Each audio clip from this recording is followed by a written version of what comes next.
This is my Fitbit Surge, and I used to love it, but now I don't. And I want to talk a little bit why Fitbits aren't a good idea if you're going on a thru hike.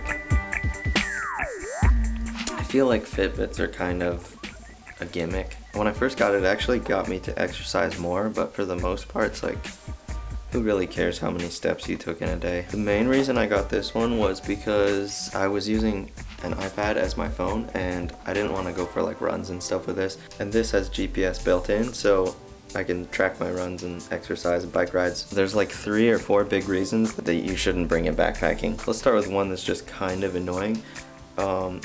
Just having to worry about something else to charge.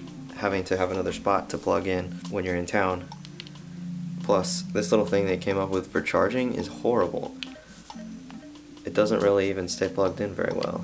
Like, half the time it just pops out by itself and won't charge. Another thing that's terrible is how big this is. Putting on your pack every time, you have to wiggle it around to get on the strap, and putting on a jacket, it's like 3 times the size of my other watch. Biggest thing that's like, was why I ended up sending it home. I think I sent it home on my bike trip.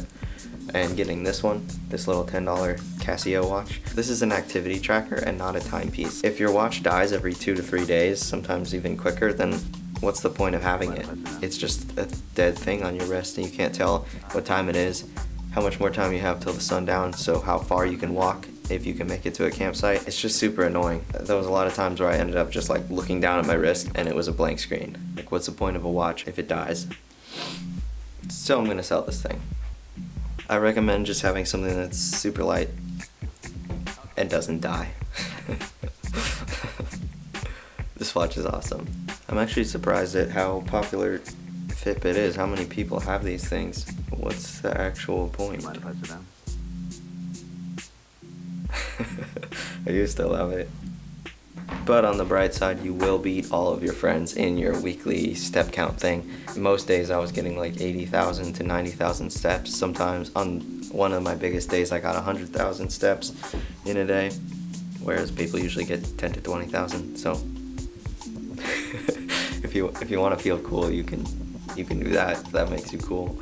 Oh, one feature that's like super cool about these things is it has a silent alarm. If I was sleeping near other tents and stuff, I could just set the silent alarm and it would go and wake me up. That was the only feature that I really liked and didn't want to get rid of. With your step count, it tells you how many miles you've done for that day, and I actually found it to be consistent. You can change your stride length to make it accurate. For exercising back at home, it's pretty cool because